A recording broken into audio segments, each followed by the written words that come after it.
Welcome back to my channel. Someone asked if I could share some tips regarding any possible issues that I needed to look for before choosing a cabin to buy. In Norway, I guess. And I thought that could be interesting to share because even I still look at real estate ads, even though I'm not planning on buying anything at the moment. I just really enjoy looking at what's out there, even for just daydreaming. And I absolutely love looking at pictures in real estate ads and study maps and house drawings. I'm quite nerdy on these kind of details. So let's get into it. Before we start, a little disclaimer. I am in no way an expert on buying real estate, and I want to point out that this video is my tips and tricks to buy a cabin or hytte in Norway and how I went about finding mine. And this is not the ultimate guide to buy a cabin in Norway with all the answers. Always do your own research and investigations when buying real estate.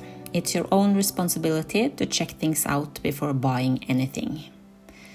This video is also more about the research and finding the right cabin, which I think is probably the most important steps than all the practical steps with the bidding and paperwork.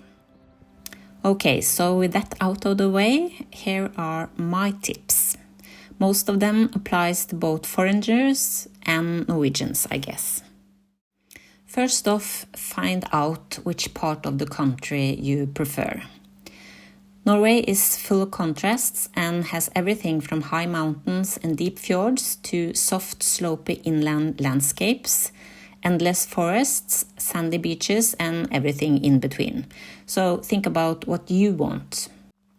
And do you want an all-year cabin or a summer cabin that you close up for winter? When you've picked an area in Norway, do research on the local climate there and temperatures all year around because they can vary a lot. If you want to see the northern lights on a regular basis in the wintertime, you have to find something north. I would say at least above the Trondheim area, even though we occasionally see northern lights further south too. I used Finn.no, which is probably the biggest online marketplace for everything from real estate to buying cars, second-hand furniture and bits and bobs. It's similar to Blocket in Sweden. The site are in Norwegian though, so you have to do the translation yourself. By the way, cabins or hytte are formally called fritidsbolig or fritidseiendom in the ads, while all-year houses or homes are called bolig. When you read the key info in the ads, look for eieform and make sure it says eier, selveier, and not festetomt, for instance. Festetomt is where you own the cabin or house but lease the property it's standing on, which is owned by someone else than the seller of the cabin, a landowner.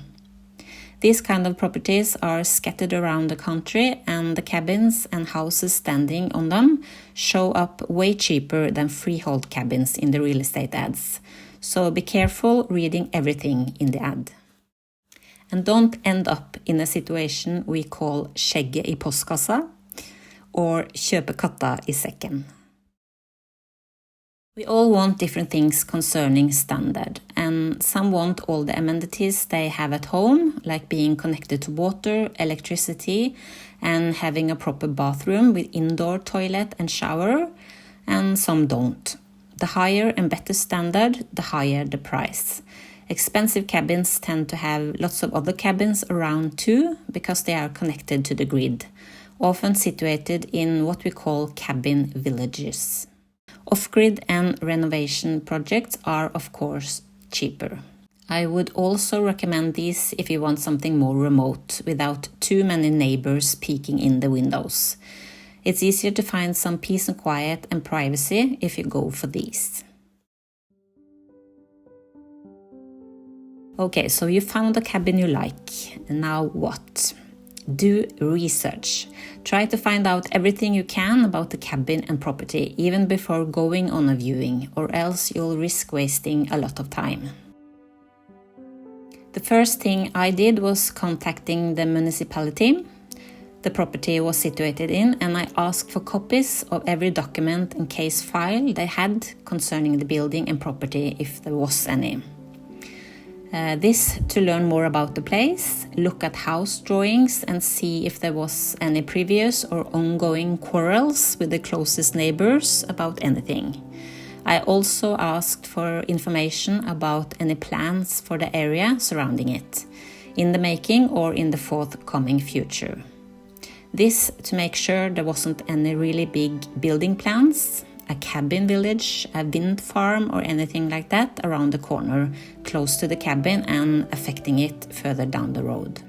I would recommend doing this, but do it as soon as possible. Don't send an email asking for copies of documents on a Friday if the viewing is on the following Sunday. And even if you're totally uninterested in maps, make sure you know where the property lines go. So future you don't make yourself comfortable on your neighbor's ground or accidentally build something on or too close to your neighbor's property. It will just backfire on you at some point. Follow the specific regulations in the chosen area, plus the national building regulations. Water and electricity is crucial to some, but not so much to others. Most cabins have electricity nowadays, but not all have water installed.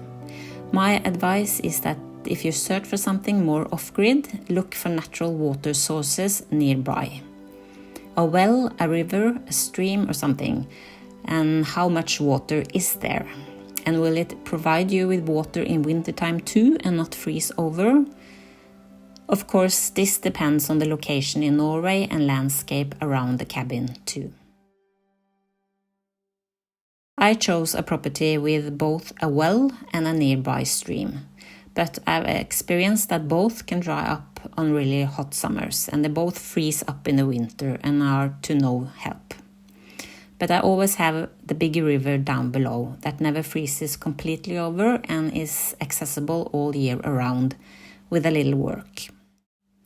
In Norway, it's not unusual to melt snow for water at your cabin either, and even I do sometimes too. And my last advice, consider climate changes. I didn't consider this at all back in 2016 when I bought my place, but you should now. Through the past years, I've experienced both unusually strong winds and flooding in my area.